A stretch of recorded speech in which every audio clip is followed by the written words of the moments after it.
is a true Hawaiian? What is a true Hawaiian? Aloha. Good evening. Welcome to the First Friday Show. I'm Mililani Trask, and I'll be your hostess for this February 3rd, 2012 edition of First Friday, the Unauthorized News. If you're joining us tonight, and it is Friday, February the 3rd, give us a call with your questions or comments for our regular commentator, Professor Manu Kaiama, and also our special guest tonight, Malia Nobriga. The number is 834-2886, 834-2886. We're taking top calls tonight and looking at a real interesting topic, and that is issues relating to climate change and biodiversity here in Hawaii, in our region, in the Pacific, and also internationally. Welcome to the First Friday Show. To start off the Unauthorized News segment, something to celebrate for finally at the Office of Hawaiian Affairs. After many weeks of waiting and hoping that we were going to be able to fill the vacancy left by Boyd Mossman, we finally have a great replacement that was put in by Governor Neil Abercrombie.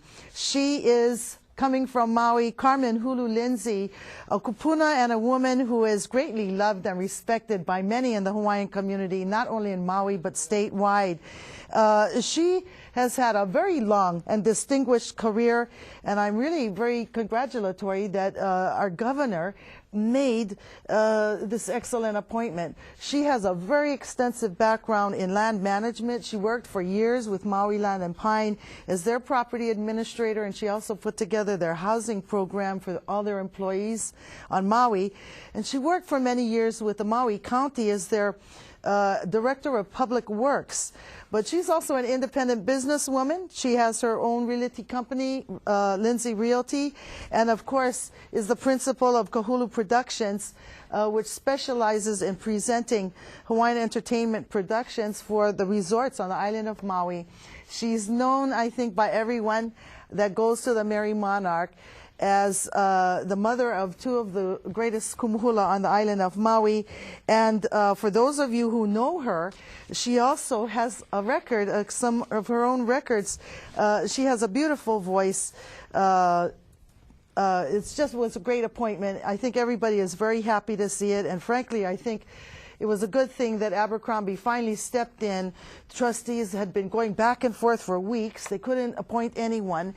And I was shocked to hear that they actually rolled a vote of 5 trustees voting for a kid that had just graduated from school, 22 years old, no background, no employment background, no background with property management, Hawaiian programs or administration.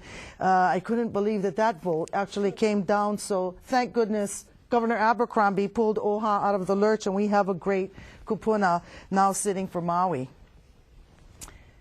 You've been following up on the legislative agenda. How are things looking with the Public Land Development Corporation?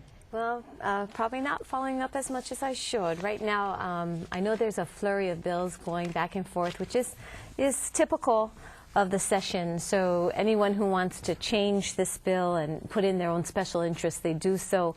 The last one that I'm aware of was I guess, heard on January 27th, so last Friday.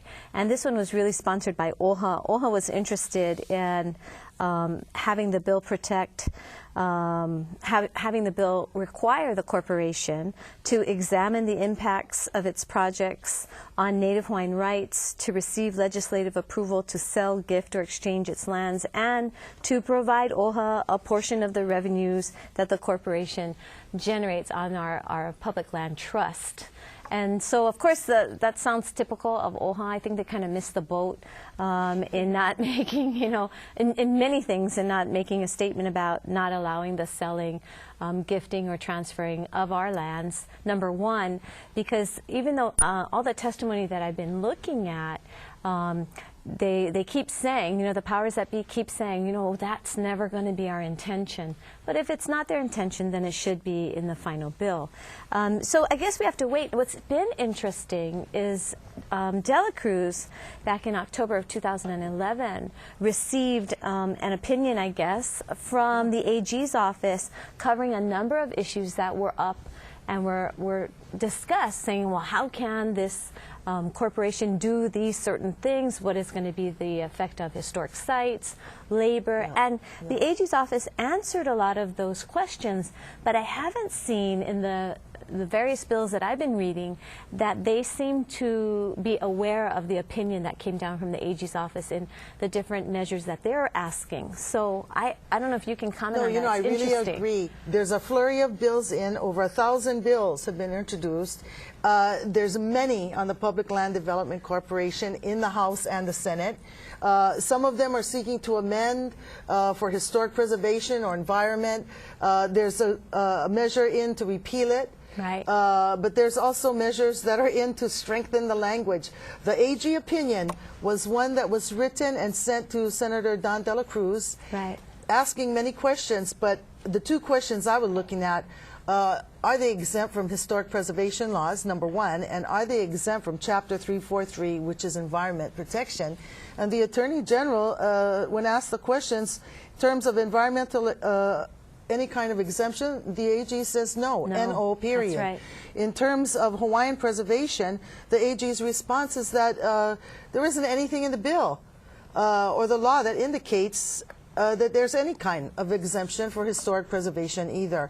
So I think that was relieving, but there are other aspects, and as you say, Manu, we'll see where the dust settles in a few weeks and how many bills are left standing. 1,000 bills. I can't believe it. Wow.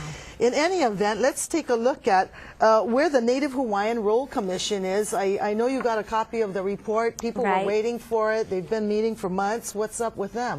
Okay, well, they have been meeting for months. They had a meeting October 14th, November 18th, December 16th. They established their offices, and so for their meetings are every third Friday at 711 Kapi'olani Boulevard, Suite 1150. The public is invited. It's at 10 a.m. in the morning. So if you're interested in knowing how this commission is doing, you should go and try to attend the meetings. They also went ahead and they advertised for an executive director position. And the commission appointed Mr. Clyde Namu'o, who has just left the Office of Hawaiian Affairs. He's leaving OHA. That's right. So his term is for at least 6 months, beginning this past January 1st. And they did some other things. They received training on state boards, commissions, along with training on sunshine laws of Hawaii. And they reviewed the OHA-approved budget, a little over $300,000. We were just talking about that. So they were given assignments. So they're off and running. I think an interesting thing was I had heard that they had a meeting in Henderson, I think Nevada, on the continent. And it was actually Na'alehu, Anthony, one of the commissioners, and Lei Kihoi, who is the commissioner for Hawaii Island. And so I gave Na'alehu a call, and I said, hey, what's going on? Are you guys already meeting? And you're meeting on the continent? You haven't met here in Hawaii? And what's up with that?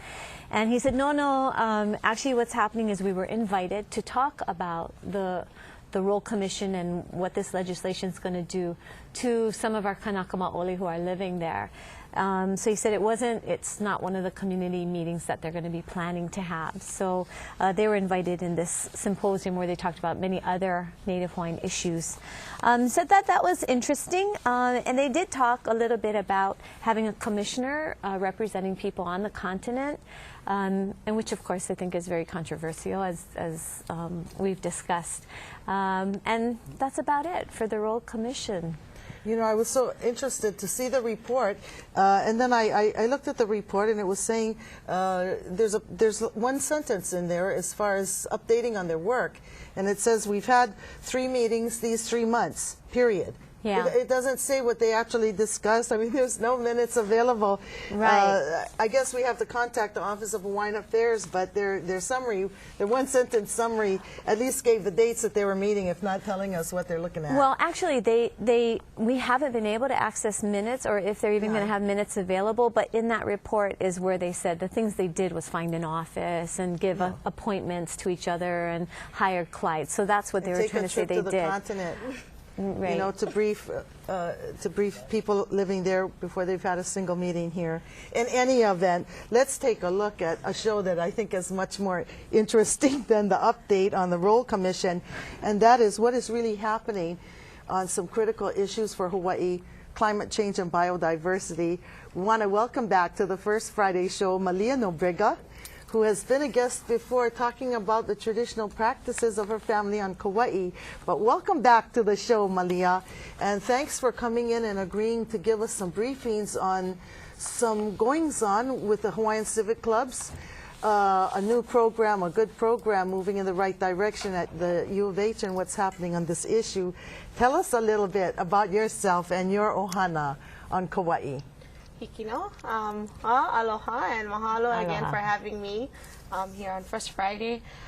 Well, I'm from the island of Kauai and very proud of it, specifically from Hanapepe, where my ohana, my parents, and the rest of the ohana live, and I always look forward to going home. And hopefully I'll be moving home soon. Oh, good.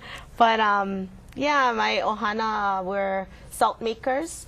We're members of the Hui Hanapa'akai Ohana Pepe, cultural practitioners who continue that practice. It's the last place that continues salt making, still on the Aina, and just really happy to be people who continue that tradition, who, you know, from there we can share the pa'akai with others. But I think what's interesting about that traditional practice and how climate change is affecting the practice, because a lot of times I, like maybe going into my new position that I'm at the university, which is relating to climate change, or even my work in the community or at the international level, a lot of people ask me, well, why are you so interested in climate change? You know, and I tell them, well, as a salt maker, we're being affected because of the sea level rise, because of the change of the weather. You know, we don't have really long, hot summers anymore. So the amount of pa'akai or salt that we can produce is not as plentiful as before, you know, where maybe sometimes we would be able to pull out 70 buckets, 5-gallon buckets of pa'akai. Last year, our ohana pulled 0, you know. So certain areas of the salt area in Hanapepe, specifically at Pu'olo Point, because of sea level rise, the area gets flooded during the salt season. And so although we would start to access the area and we would start to prepare the lo'i and the waiku and the puna, maybe a few weeks into it, with the sea level rise, the whole area starts to flood out, and maybe only 2 out of the 30 families get to produce salt for the year. So it never, the waters don't recede, and the salt is not left to dry in harvest. You know, so, we look at how it's alarming for me, you know, and I think people who use salt, whether it be for our food or whether it be for blessings or it be, you know, for la'au lapa'au, you know, I mean, if we don't have salt, then what do what do we do So then? before, you would pull 70 buckets in 1 year, one annual season, and now 0? Well, last year we pulled 0. So it really fluctuates, you know, and I mean, sometimes maybe it can be more. Sometimes we can harvest 3-4 times during the summer. You know, it really depends on how hot it is and how dry it is. So we really, I mean, it's really up to Akua and to the weather to really see what happens each year. You know, Malia, this you have this varying, you know, like you said, weather and conditions that affect the salt. Is that the way it has traditionally been, or have you noticed that this is why you're interested in it? Because maybe keiki times you always had the salt, every year you pretty much were getting a harvest, but now, more recently, it's alarming.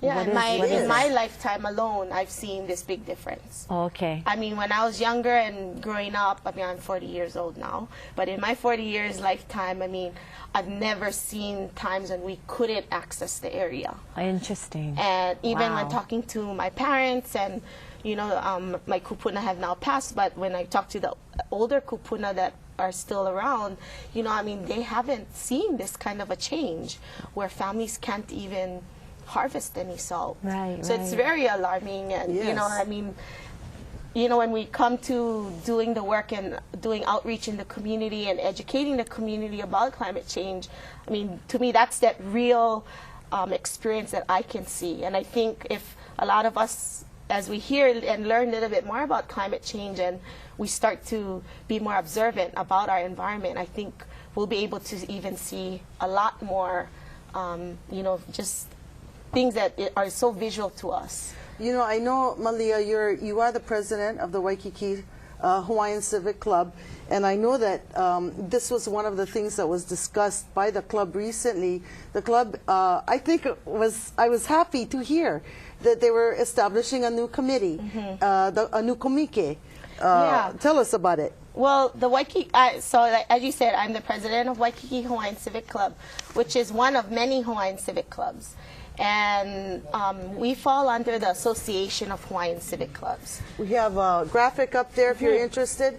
Yeah, and so this is the website of the Association of Hawaiian Civic Clubs, you know, and it'll give you more background information about, you know, the association, about being started in 1918 by Prince Kuhio, and the legacy that, you know, we try to continue of Prince Kuhio. And really, the clubs have been very involved in some interesting issues in the last, I would say in the last 10 years. We were talking earlier about their involvement, including Waikiki, and some of the resolutions, but what is the purpose of the committee, and are they going to be looking at some of these other resolutions that were relating to maybe climate change issues? So we just had a constitutional convention. This is the overall association, and that was an opportunity for us to bring new issues to the table, to really look at our governing documents and, you know, where do we need to make changes. So one of those changes is a new committee that looks specifically at climate change, at biodiversity, a lot of the environmental issues, you know, that are coming up. Because in the past we've only worked on through task force, you know, so it would have a lifetime of maybe 1 or 2 years until the issue gets really hot, and then maybe, you know, we don't really have much more to work on. And so over the years, when I've been a part of the civic clubs, we've seen so many that are related to like genetic modification of our foods and our traditional knowledge and all of that. So one of my proposals to the convention was to have a new committee called Komike Kaiaola. And Kaiaola stands for ecosystem. And I wanted to call it that because I felt that it was more than just environment, because a lot of times people think of environment as just land issues. Right. When really, you know, as all of us know, I mean, it's our land, it's our marine resources, it's, you know, all of our the Hawaiian word for ecosystem. Yeah, and so it's a new word, Kaiaola. Yeah, so I like that. Being surrounded by the ocean and giving life, and, you know, and so as I wrote up the description of what this committee would be looking at, and everyone agreed unanimously to it, is looking at toxicity, climate change, non-point source pollution, and even looking at genetic modification. You know, we've already been talking about these issues. The civic clubs had some resolutions that guided our work, you know, regarding biodiversity and, you know, fighting against GMOs. I think many of the... And some of this actually was erupted and was taken up at the university because they were engaging in some of this research. Right. You know, and patenting. Right. In 2005, some of the professors at Kamakakuakalani found out that the university had patent 3, I think, kalo, that they had been working on using the maui lehua. And when we found out about it, it really erupted in a bunch of protests. Walter really came in and brought Moloka'i Po'e, and people came from Kauai, from Hawaii Island, Maui, all over, and they came to support us. And we said, this is not appropriate. You know, kalo is haloa is our elder sibling. We can't have this going on. And it was back and forth over a period of time with different types of protests.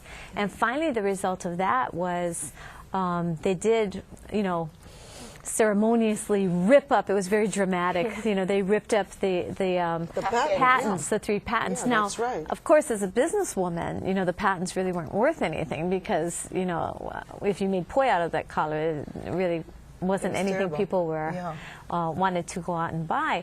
But the outrage was that here this is, you know, most of the farmers got involved, whether they're Hawaiian or not, but farmers said, hey, you know, we never used to have to pay for our huli, and now you're patenting this life form and we have to go pay for it. And we've never done that in the past. And just as you educated us, you know, the ramifications of GMO in the environment, and once it's there, it's toxic. You can't get rid of it. It basically, it does everything but give you you diversity. It only gives you these one strands. I'm happy to see that the Hawaiian Civic Clubs are making a komike, and I didn't really understand it until it was explained to me that when the Hawaiian Civic Clubs look at an issue, they can make a task force. But it's only alive for a brief period of time while they look at that issue. It's not something like a standing committee that will always be integrated into the Civic Club structure. But there have been many other things, GMOs, as you're saying, patenting, bioprospecting, finding plants and life forms and then patenting it and saying that they own it, but coming into your land to look for it, and other issues relating to traditional knowledge, as well. Well, another, related, topic to that, as we're, looking at the patenting, is also the intellectual property rights, and as a Hawaiian community, we've also come together to discuss that as well. When we had Ka'ahapono, and we've had two times we've brought Native Hawaiians to discuss intellectual property rights, and I think that for listening audience, how do you understand the words intellectual property rights? Intellectual property rights, I think people are familiar with patents. We've been having a lot of discussion around patents and how a researcher can come in and can make some changes to biodiversity, and then they will eventually file a patent, and then they get a license. License to it, and now they own it. And people are also familiar with copyright. You'll see that little C with the circle, that surrounds it, and people will use a copyright to maybe copyright their music. If they write a song, many musicians, our Hawaiian musicians, will write songs. So, like at our Ka'ahapono, we looked at some of the issues around Lilo and Stitch, and how Disney came in and hired someone to look at, different mele and what would they use for Lilo and Stitch for that film, and they decided to take the mele. Didn't they copyright one of our mele, which it was a mele for Kalakaua, and all of our halal perform all the time. Now belongs to Mickey Mouse because they copyrighted. And not only that, they have the right to prevent Hawaiians from recording it or performing anything relating to it. Right. I think the thing is that it's good to have the clubs look at this, because it's something that I think we're going to continue to have to address. But one of the things about it was our own medicinal knowledge. The Hawaiian knowledge about how to make medicine.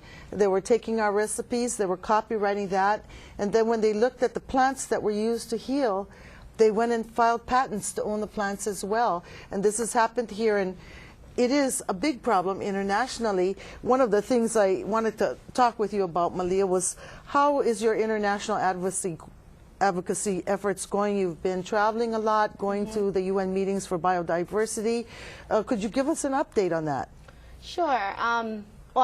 Maybe I'll bring it back into the taro situation, since a lot of our viewers are familiar with that. And, as I was attending a lot of the Convention on Biological Diversity meetings, I meet a lot of the government representatives, because that's where they come together. They have these conference of the parties, representatives all come. And so because that taro was mixed with the Palauan taro, we were then able to sit down at one of these meetings and talk to the Palauan government and find out if they knew anything about it. And really, when I talked to them, they knew nothing about it. They said, there was a project before where a researcher came and they wanted to do a cross with a Samoan taro.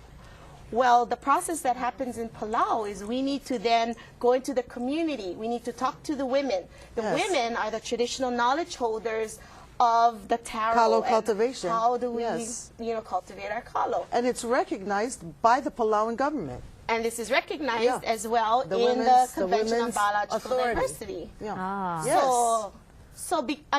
at these meetings, the United States of America are not a signatory to the Convention on Biological Diversity.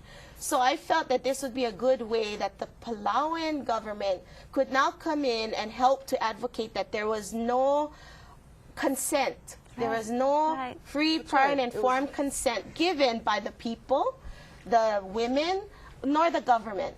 And I think if you to understand the significance of it, when you read the UN Declaration of Rights of Indigenous Peoples, it makes very clear that there are human rights that indigenous peoples have, and they cannot be taken or abridged without their free, prior, and informed consent. So when you see an abusive situation like this, it's a lie and a theft. And they brought it over, stole it from the Palauan women, and the government brought it here and tried to make it into their private property. I think the Center for Hawaiian Studies and Walter and all others that worked on it, it was a great victory there. But, you know, you were mentioning the UN Convention on Biodiversity, and I'm wondering if you could talk a little bit about that, the work that you're doing, and more specifically, how the indigenous peoples of the world are coming together to work on this. It's really exciting. Well, when we go to these United Nations meetings, we usually have prep meetings before where the indigenous caucus or the indigenous peoples come from every region of the world. And for indigenous peoples, we organize ourselves by 7 regions. And before Pacific, which is where Hawaii would be a part of the Pacific, you know, we were always grouped together with Asia Pacific. So many times if we were given maybe 5 spots for Asia Pacific, well, Pacific would maybe be given 2. Right. And so we've pushed really hard to have the Pacific as our own region. So now if we have 5 spots, we have 5 spots for the Pacific. And we try to bring all the representatives together, and under the CBD, or the Convention on Biological Diversity, we organize ourselves under a network called the International Indigenous Forum on Biodiversity. For short, it's IIFB. And I think we have we do some have information. This graphic up there. It is global, and if you're interested in some of the exciting things, check it out. But I think think the emergence of the International Indigenous Forum on Biodiversity has really had a significant impact in the way states are doing business, but also in the way that this international law, the Convention on Biodiversity, is actually being developed.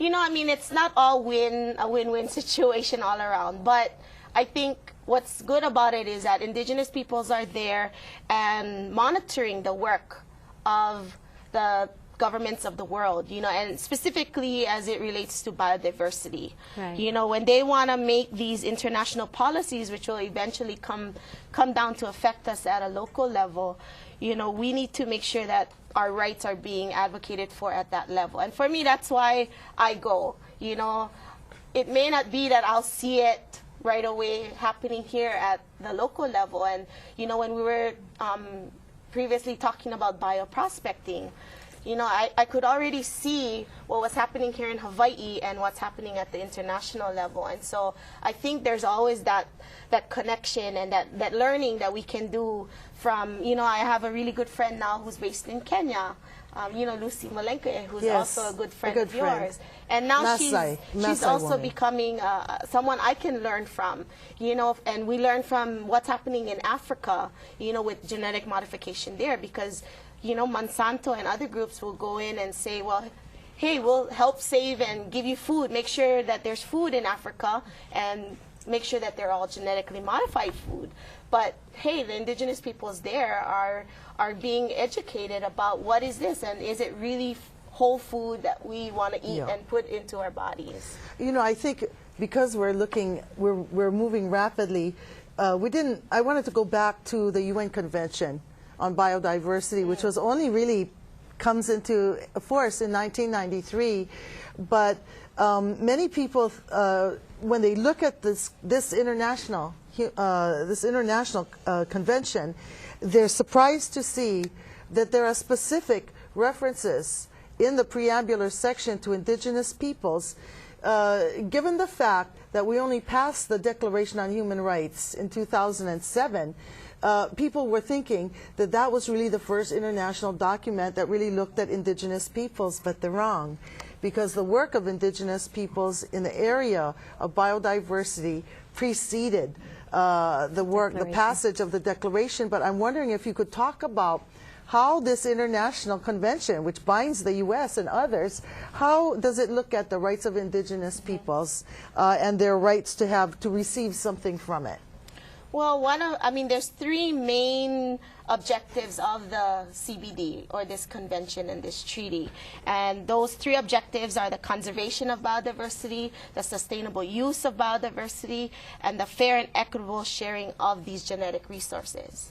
And so for indigenous peoples, we come in as collective owners of the traditional knowledge, collective owners of the resources. So, you know, like when we talk about kalo and haloa, because of that connection we have with this biodiversity, and because we are the owners and the stewards of these biodiversity, you know, we have a right to sit at the table. And we keep reminding the governments that this is our right, and that you can't discuss ownership or, you know, what are you going to be doing with it, how it's affecting us, if the people are not sitting at the table. And so, I mean, it's a constant fight. And we, you know, and one little thing that people say is little is it doesn't specifically refer to us as indigenous peoples. That's you right. know, the convention says indigenous and local communities. So they like to call us ILCs for short. And since the passing of the declaration, that's something that we continue to push and say, well, this is passed, this is an international standard.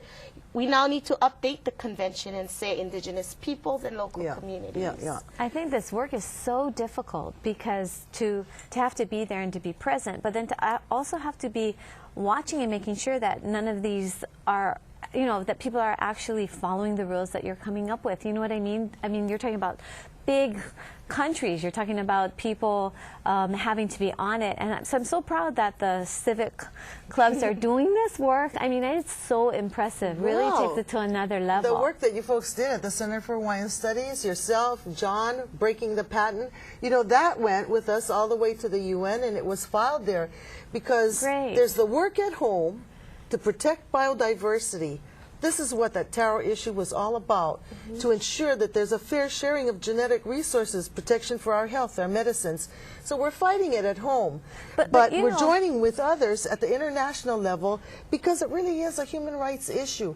And one of the things that we've seen in this thing that's so insidious, they wouldn't try again to do this to the kalo. They have learned their lesson on the kalo. But they bring in all the American Indian corn to Hawaii and do the genetic modification of their food here. So we really need to work, you know what I'm saying, with other indigenous too on it. And I'm not so confident that they're not working on kalo. You know, we had this victory, but it's like the work is never finished. As soon as that whole regime that was running the University of Hawaii Manoa campus left, then in came a new chancellor who acted like she was deaf to the idea that anything had ever happened about kalo and about biodiversity, and about she pretended not to even know about any of the patents that they had gotten ripped up, and it was very frustrating. Well, we're going to have to remind her, aren't we? Well, it is, and you know, they're about protecting the scientists' intellectual property rights, of which most of them stole from Native people, you know, and figuring out how did you do this, how did you do this, and then of course the added, you know, really horrific idea of putting in genes, cow genes, and doing that other stuff, you know, which we never would have done as Native people. So really interesting, but the work is never finished. You know, we always have to be on top of it. We always have to be looking, what are they doing now? And I think we need to take a look at what is happening in terms of the biodiversity, but also the traditional knowledge that goes with it. I mean, this is also part of the CBD, the Convention on Biological Diversity. And I mean, at the Convention on Biological Diversity meetings, they have this specific working group that works and discusses policies specifically to the traditional knowledge of indigenous peoples. And so that's where you'll find most of us attending, you know. Sure. And, you know, we all come together and, you know, because we're recognized for having that knowledge. And, you know, a lot of people worked really hard to get that into the declaration, into the convention language, so that we can always come back and say, hey, at COP5 or COP6, you know, you as the governments, you recognized indigenous peoples. You recognized our traditional knowledge. Don't forget it. And that's why we're coming back to sit here at the table. And that's why you need to always include us, you know, because they'll always use excuses like, well, we don't have any money. We can't bring you here. But you know what? Now we have formed a committee through the IIFB, and we're able to do our own fundraising. And we work with some of the friendly governments who are able to work with us, and they want us to sit at the table. You know, I think one of the great achievements of the work that was done in this area by indigenous peoples is the actual recognition in the convention. There's a statement that they recognize that indigenous knowledge must be preserved and maintained because encoded in it are the ways to conserve and sustain biodiversity. They now recognize that if we are trying to save the forest, it is the indigenous peoples of the forest that know how to maintain it and preserve it. Same thing with the ocean and all the other environs of the world. So there's a real critical part that indigenous knowledge in our cultures play in taking care of and ensuring that biodiversity is sustained. That what we were saying in the political context of Aloha Aina and Malamada Aina, but to be a real indigenous guardian, now there are international laws that are also affirming what we're trying to do at home. You know, I wonder if, just to switch a little bit, and that is the climate change issue that you were talking about earlier, the climate change impact on the Pa'akai. I did not realize it was so severe. 70 buckets to 0 last year. That's not going up and down. That's losing rapidly as the water is rising. And I know that you've been involved in this issue, Malia. I was wondering if you could talk a little bit about the Convention on the Climate Change and apparently the work that the University of Hawaii is doing, which I was not really aware of until recently. Yeah, so because climate change is affecting you know, our biodiversity, our land rights, I kind of have been working not only at the CBD level, but also at what is called the UNFCCC, which is another United Nations meeting. Wow. And it's FCCC is? FCCC. It stands for the United Nations Framework Convention on Climate Change. And this is another meeting where governments of the world come together and they discuss climate change, you know, and policies around that, and really try to negotiate what governments can do. Does America go? America goes to this one. Okay. Yes, they do.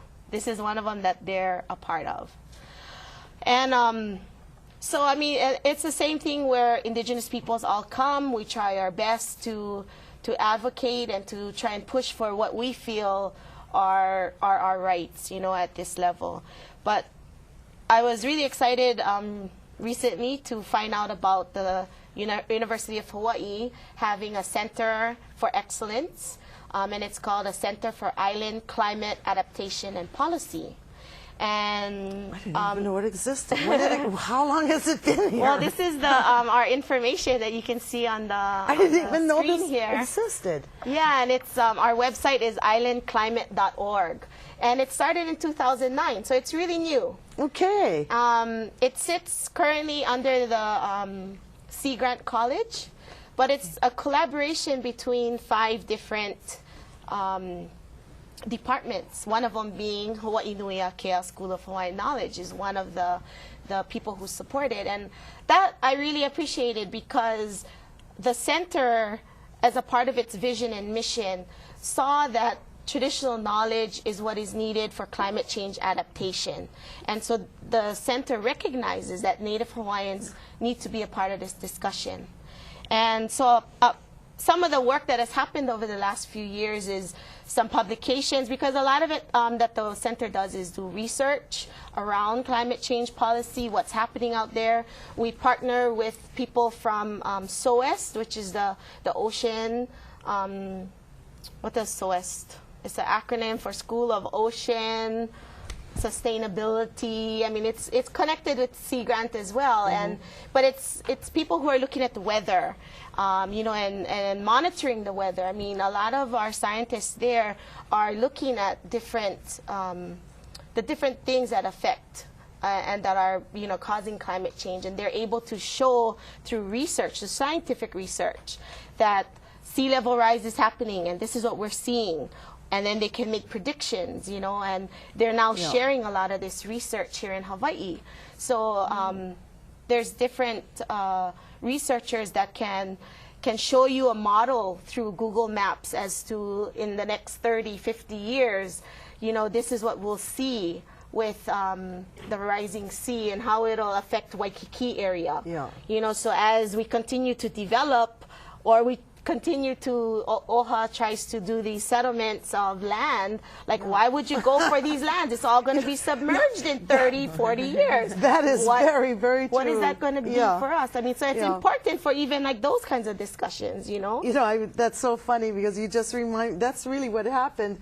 The last OHA settlement, that's why I'm so glad to see the proposal for Kaka'ako coming out with the maps. The parcels are identified, the appraisals are there, because those maps that showed the sea level rise around Hilo is how the Hilo gang was able to kill the OHA settlement on the island. When they came up and they unveiled their maps, it was all the hotels around Hilo Bay that they were taking. And then in the audience, the Hawaiians over there got up and they had the sea maps that had been done for climate change and held it up and said, hey, these are all going to be underwater. You know, we wouldn't want this land, you know.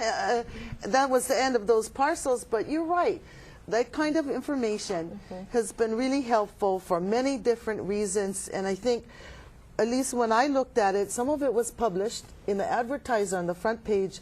You know, when you look at it, you begin to think about how there's going to be a direct impact in these areas. We did a story on Mokawea Island. That's an area that will be heavily impacted and may be lost. That's right. The last one remaining on this whole side of Oahu Island. But it really is going to be possibly really terribly negatively impacted, maybe lost as a result of climate change, rising in water, and what you were saying also about the salt.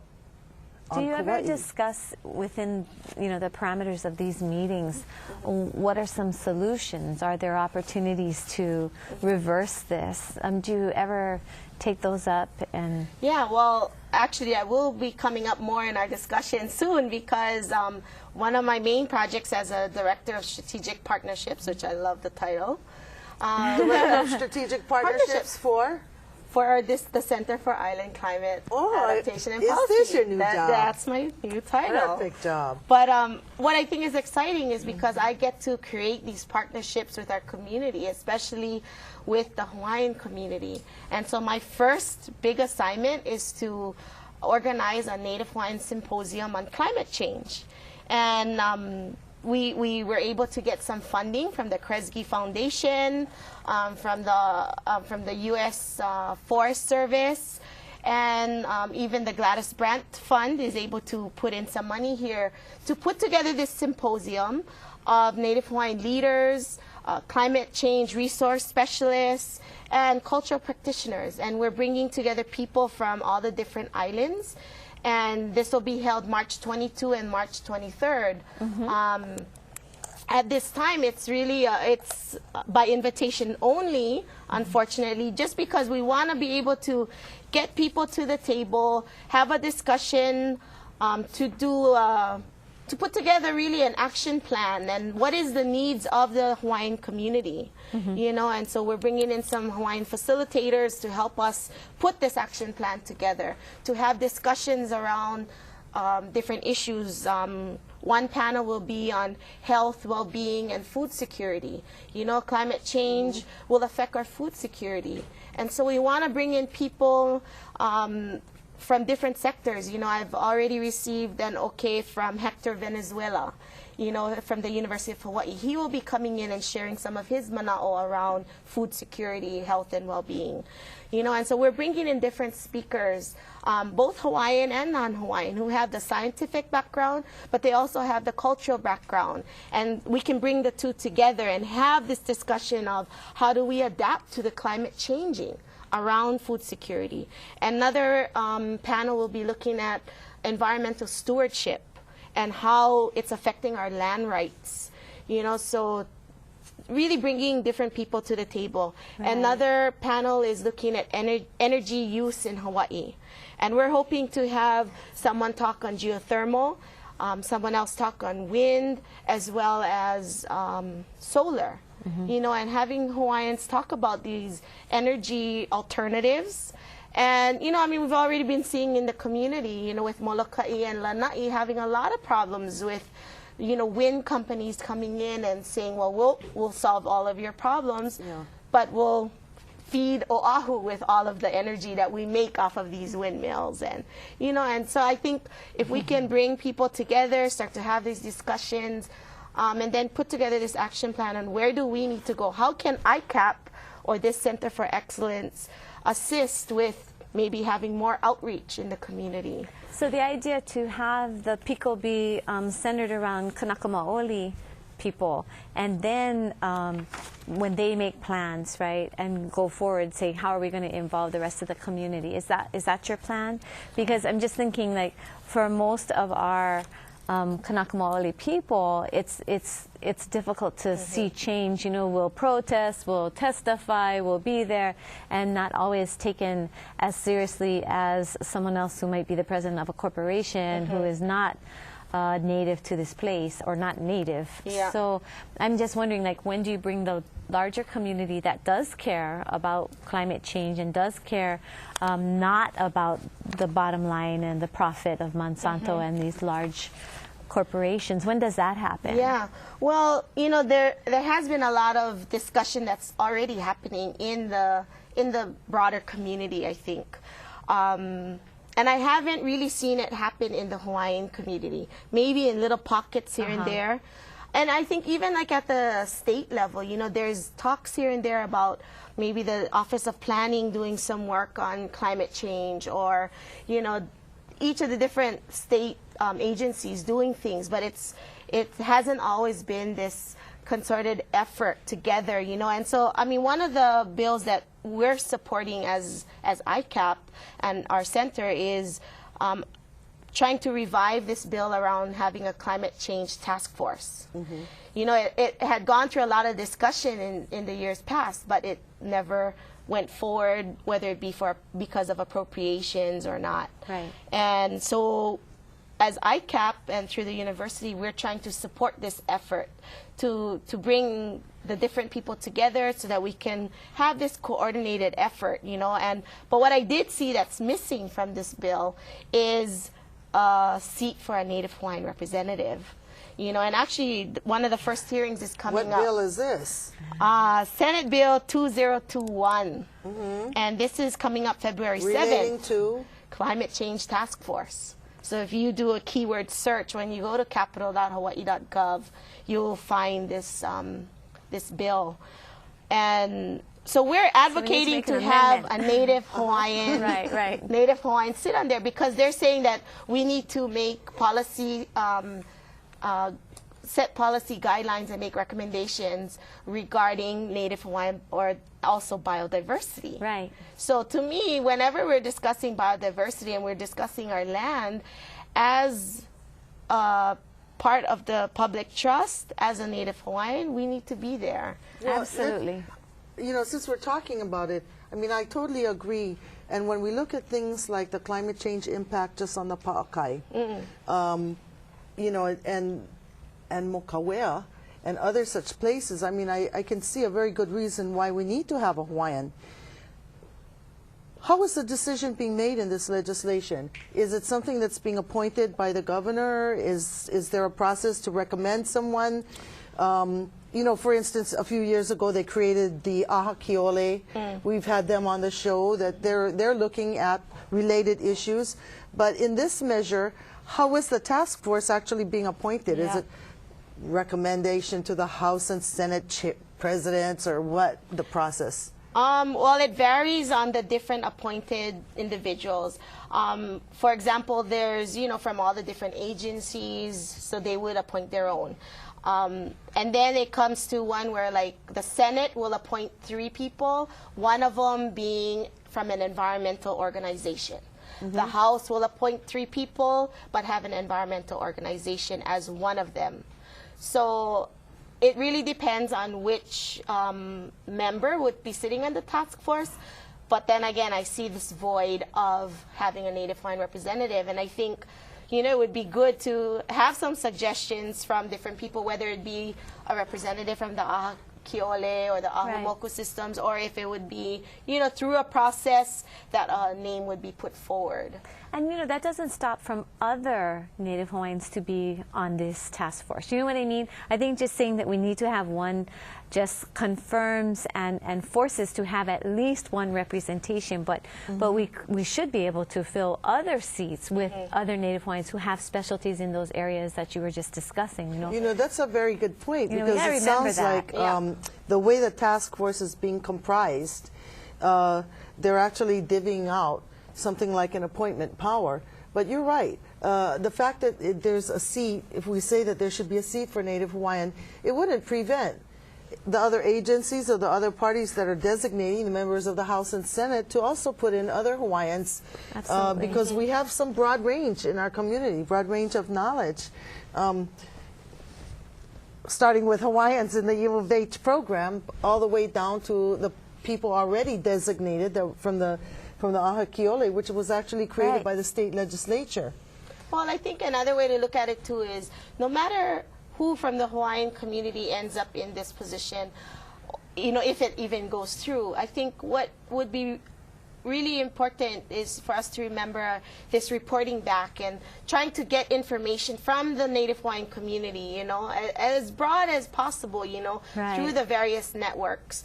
And then to get information in, and then as decisions are being made, get the information out. You know, whether it be electronically or, you know, just different ways. But I think this reporting back and getting information is this really important process that, you know, whether it be the Native Hawaiian Role Commission or any process. I mean, it's how do we get information in and out, and use the different methods, you know. Yeah, it's a huge kuleana what you're having this person do, and what you're hopeful is it's a person who takes it seriously and does a very good job of it. It's all the difference in the world whether it be successful or not. So that's why it's got to be you. So sorry. Well, actually, that's a very good suggestion too. So you know, we know you're the strategic whatever, but you know, president of strategic whatever. But you know, I think now you got to do this. put your name and send it to all the members of the Hawaiian Caucus and the state legislature. You know, I know that we had talked about different topics, but some of what we're talking about here tonight, I know is going to be discussed tomorrow. And tomorrow, February 4th, at Windward Community College will be the Aha Wahine. Manu, you've been very active because you're on the Planning and Steering Committee. Malia, you're going to be presenting. And I'm just wondering if, you know, as we close the show, if we could talk about why, as Hawaiian women, it's important to have the Aha. Why are these topics? How were the topics chosen for the Aha? And, you know, to let those know what is happening with some Hawaiian women. We have an event tomorrow. Well, thank you for the opportunity to talk about it. I wasn't expecting to, but truthfully, the idea came about. We've actually had other women AHA in the past, smaller groups, you know, years ago, and I think you spoke at one at Kamakakuakalani that was sponsored by Native Hawaiian Leadership Project. See, you don't remember, it was so long ago. I'm 60 now. Since then. Don't look at okay. Since then, I guess the Kane had put together an AHA that got some lucrative funding to support it, but the women have always been plugging along, having our 100 people here, 100 people there, and we got together and said, hey, you know, since there's funding out there, maybe we should seek more funding so that we could have a larger AHA. So this AHA is actually a mini AHA, which is kind of just a teaser to our larger AHA, which will be happening in August, where we're anticipating about 800 to 1,000. Now, looking at the details of the AHA, it's very interesting. It's a mini AHA. We just put by word of mouth, basically set up a little website. Within 10 days, it was filled. And we have 300 spots. We've actually gone over. But filled to capacity. That's how much women want to get together and talk about the issues. And the issues aren't just, our issues were very broad. We looked at the men's AHA and the kind of issues they had. They steered away from politics and they steered away from certain things. But but the women are tackling everything from financial literacy to health and welfare to politics to environment, just culture, of course. So we're looking at everything. So it's going to be, the sad thing is you can go in the schedule during the day to 3 different classes. There's over 35, I don't know, maybe up to 40 or so classes being offered, and you can only go to 3. You know, you want to go to so many. So I'm very happy, and I really want to give credit to Mehana Hind, who's been spearheading it, and we're just the background people doing some of the work. So. Will you be there, Malia? What are you going to be talking about, and when is your panel going to be?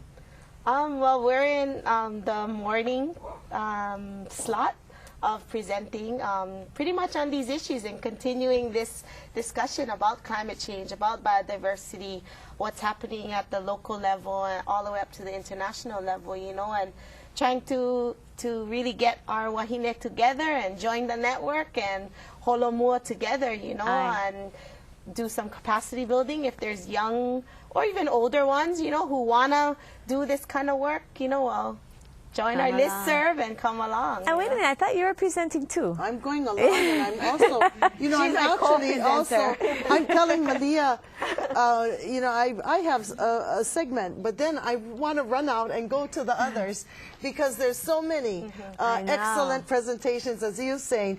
I'm really happy that it's occurring, and I'm hoping somewhere that it's going to be videotaped. Was that arrangement made through Olelo or anyone else? Well, it was a consideration. It's a women's AHA, so we want women to be doing the videotaping. So there were some constraints because we're having it at Windward where we could set up cameras, etc. So there are some of the sessions will be videotaped, but not all of them. And again, it's a prelude to a much larger AHA that we're planning to have in August. So not all will be videotaped. We just didn't have the capacity, didn't expect it to be as really popular as it turned out to be. So we do have a website. It's ahavahine.org. Yes. So if you want some information, yes, and you know what, as co-hosts of the show, we should check with Olelo because maybe we can get some of those tapes and share it in the future. When we're not allowed to tape a live show, we'll be able to show some of those tapes and share it with a broader audience. What a great idea. I'm sure Hannah would say yes. I really want to thank you, too, for all of the work that you folks are doing and the work that will be getting done tomorrow. And let's make a plan that we'll have an annual update. But I'm looking forward to seeing what's going to be coming out of the U of H Center, and also will be support for this climate change symposium, which will be coming up as well. I think we have a lot of things on our plate as Hawaiian women. Aloha. What's a true Hawaiian? What is a true Hawaiian? Aloha. Tell me what's a true Hawaiian? Can you conceive the concept created in my brain? Apologies accepted, but the grudge remains as I strain to ease the pain that my people feel, while other people say it's no big deal. Charge 1, grand larceny. Uncle Sam better wash his hands because they're filthy. He did the dirty deed, can't you see it's hurting me? So I live my life day by day, keep asserting myself so that I may reach my full potential. Thanks and praise is not essential, and so thank God for making me what I am. Cause I'm a true Hawaiian.